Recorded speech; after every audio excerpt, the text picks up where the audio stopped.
지난해부터 우리나라에 보이지 않는 위기 중에 하나가 지난해부터 인구가 줄어드는 겁니다. 인구가 감소되니까 어려운 문제지요. 또 교회도 위기지요. 유엔주일 학교가 잘 안 되는 거지요. 또 중고등부가 아주 잘 되지 않습니다. 이런 것들이 또 교회의 위기라 하겠습니다. 창세기 2장 18절 말씀 보겠습니다. 창세기 2장 18절. 하나님께서 사람을 지으시고 그 다음에 가정을 세우게 하셨습니다. 창세기 2장 18절 말씀. 여호와 하나님이 이르시되 사람이 혼자 사는 것이 좋지 아니하니.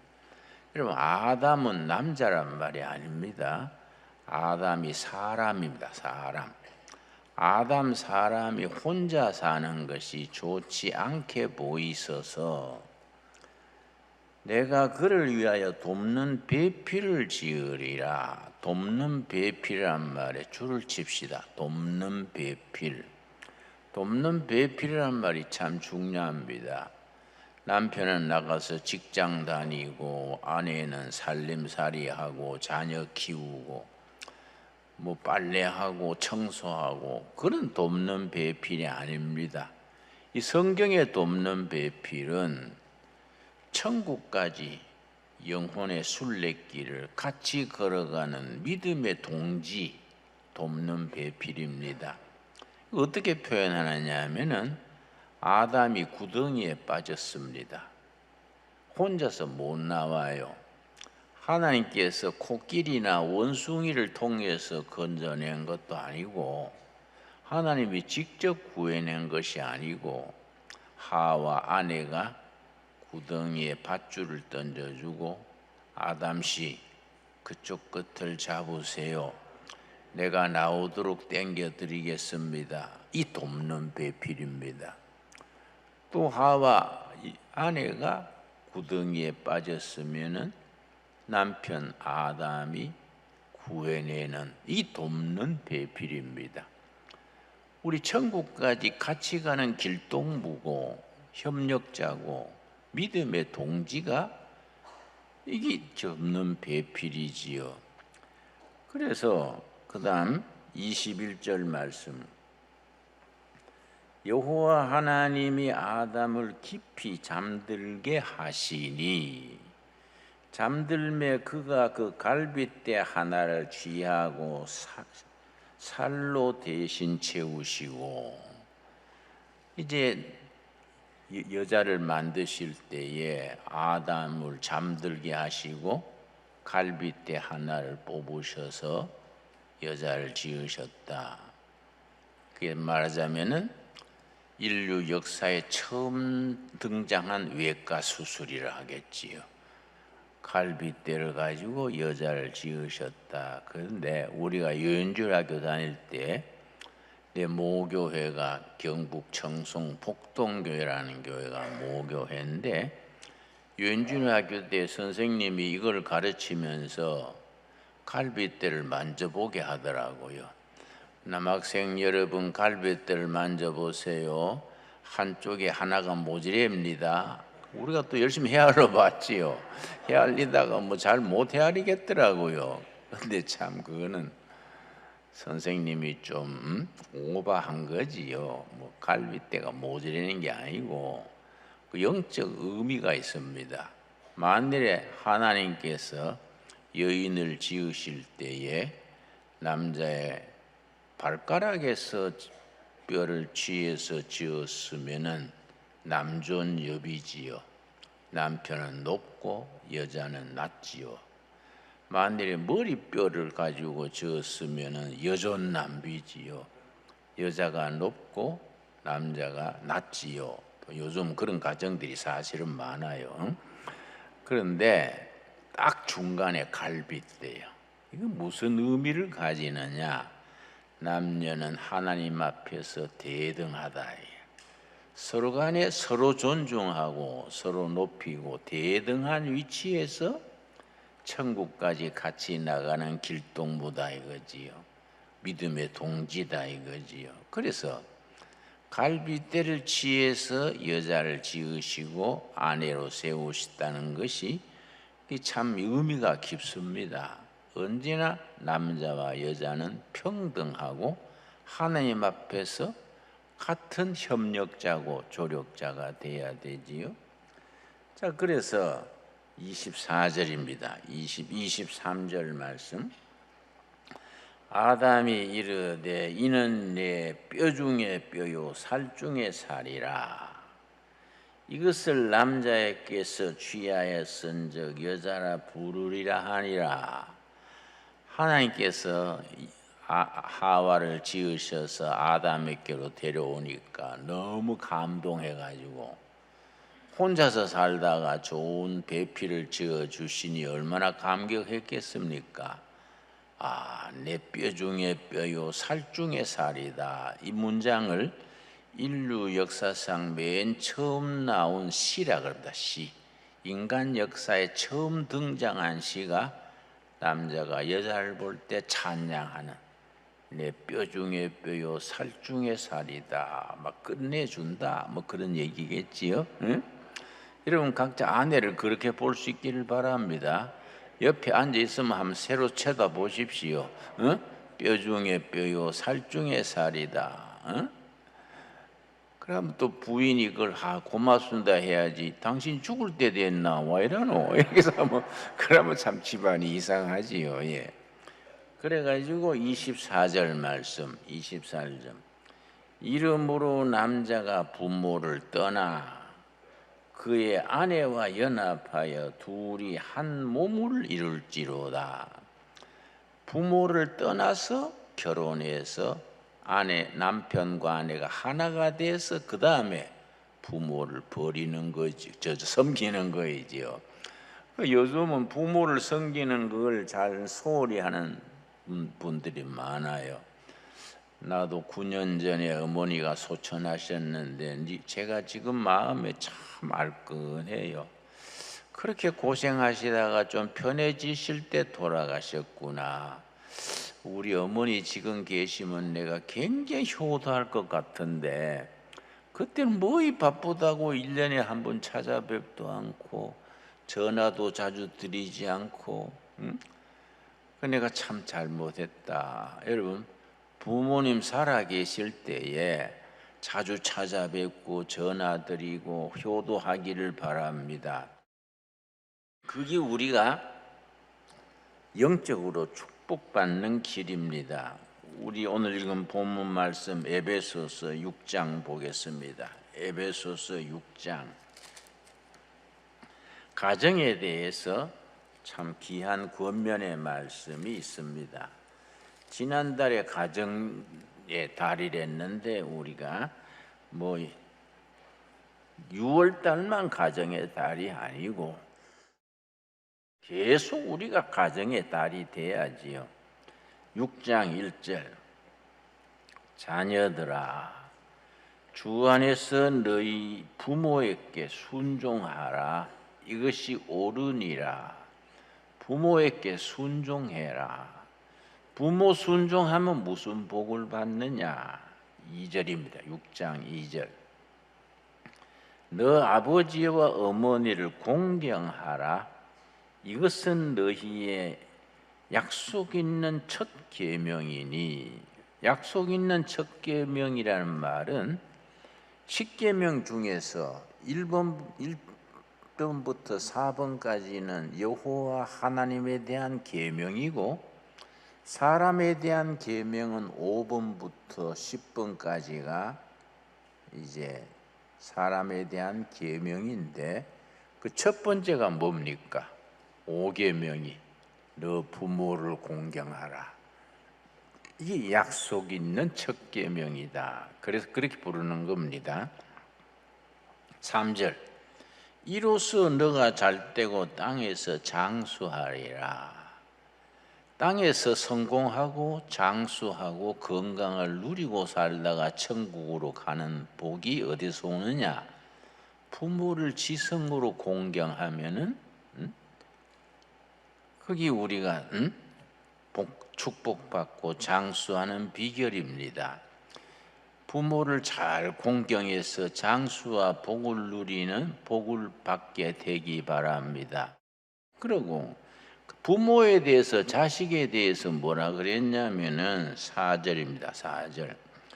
또 아비들아 너희 자녀를 노엽게 하지 말고 오직 주의 교훈과 훈계로 양육하라. 자녀를 노엽게 하지 말고 그 줄을 칩시다.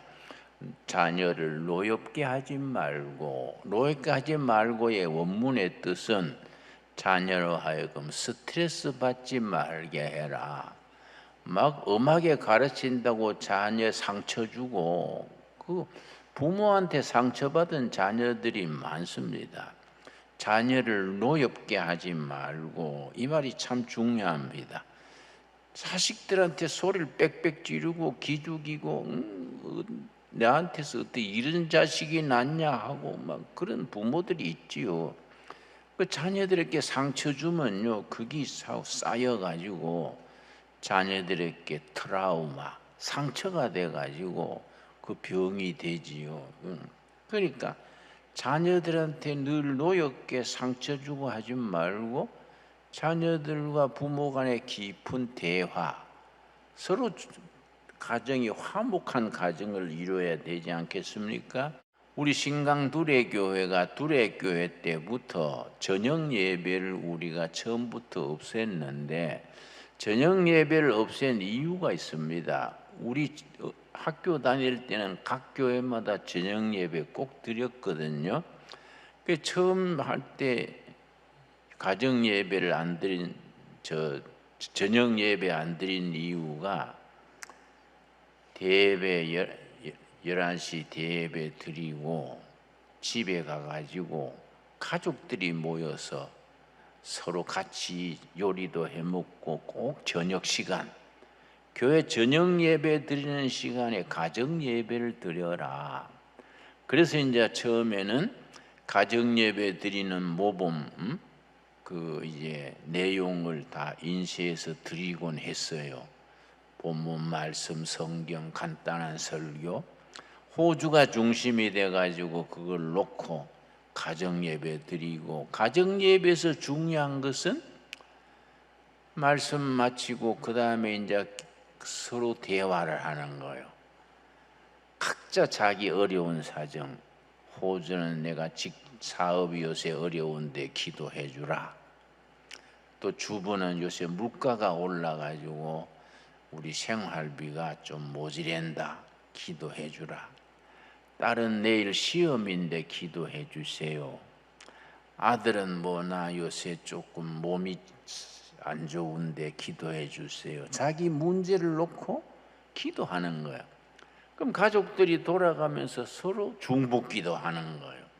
이게 너무너무 중요한 거지요. 거기서 가족들의 소통이 돼요. 의사소통이 되고, 그래서 운전하면서도 차가 막히면은 아침에 가정 예배에서 나온 기도를 앉아서 중보기도 하는 거예요.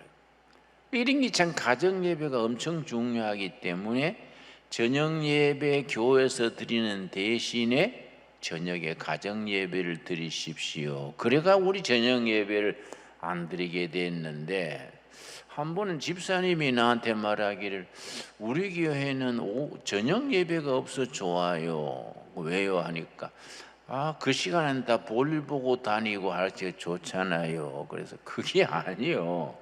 볼일 보라고 가정 예배 안 드리는 게 아니라 그 시간에 가족들 모여가지고 예배 드리고 대화하고 서로 간의 고충을 그때 나누면 가족들이 하나가 되지 않습니까?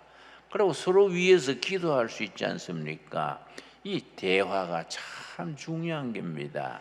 근데 요즘 젊은 사람들은 대화 그러면은 아주 삐딱하게 생각해요. 아버지가 대화하자 해놓고 앉아가지고 뭔 말하니까 애비한테 그런 말하면 되냐? 그러니까 대화가 아니고 대놓고 화내는 게 대화다. 응? 그건 대화가 아니다 이거예요. 대화하고 예배 볼 때는 뭔 소리를 해도 참고 받아들여야 되는데 소리 빽빽 지르니까 대화가 대놓고 화내는 기다. 이런 그런 말을 하는 거이지요. 하나님께서 우리에게 대화를 요청하십니다. 자, 이사야서 1장 18절입니다. 여호와께서 말씀하시되 오라 우리가 서로 뭡니까? 변론하자, 대화하자입니다. 대화하자. 하나님과 우리 사이의 대화, 다이아로그래요. 혼자서 말하는 걸 모노로그라 그러고 서로 간에 대화하는 걸 다이아로그라 그럽니다. 그래서 서점에 가면요, 미러클 오브 다이아로그, 대화의 기적, 대화함으로써 기적이 일어난다는 겁니다. 1장 18절이 바로 대화의 기적입니다. 자, 여호와께서 말씀하시되 오라 우리가 서로 대화하자. 주제를 정하지 말고 마음을 열어놓고 터놓고 얘기하는 겁니다. 이 변론하자입니다. 변론하자. 그래서 아주 경상도 말에 아주 적합한 말이 있습니다. 야, 우리 입하고 해보자. 응? 네가 잘났나 내가 잘났냐 그렇게 서로 한번 터놓고 입하고 해보자. 응? 주제 없이 그냥 입하고 하는 거지요. 그 이제 세상 사람들은 막걸리 한 잔 마시면서 그렇게 대화하지 않습니까? 우리는 이제 술은 안 하니까 따뜻한 차를 마시면서 조곤조곤 흘러간 얘기하는 거지요. 그런데 아주 심리학적 통계가 있습니다. 아버지와 아들 사이에 대화가 제대로 이루어지는 집, 어머니와 딸 사이에 친구같이 대화가 있는 엄마 어떤 반 학생이 나한테 연애 편지 보냈어. 엄마 읽어볼래? 뭐 이런 거 소소한 문제 이런 거 있는 가정은 자녀들이 문제가 안 생긴다는 겁니다. 언제부터 문제가 생기느냐?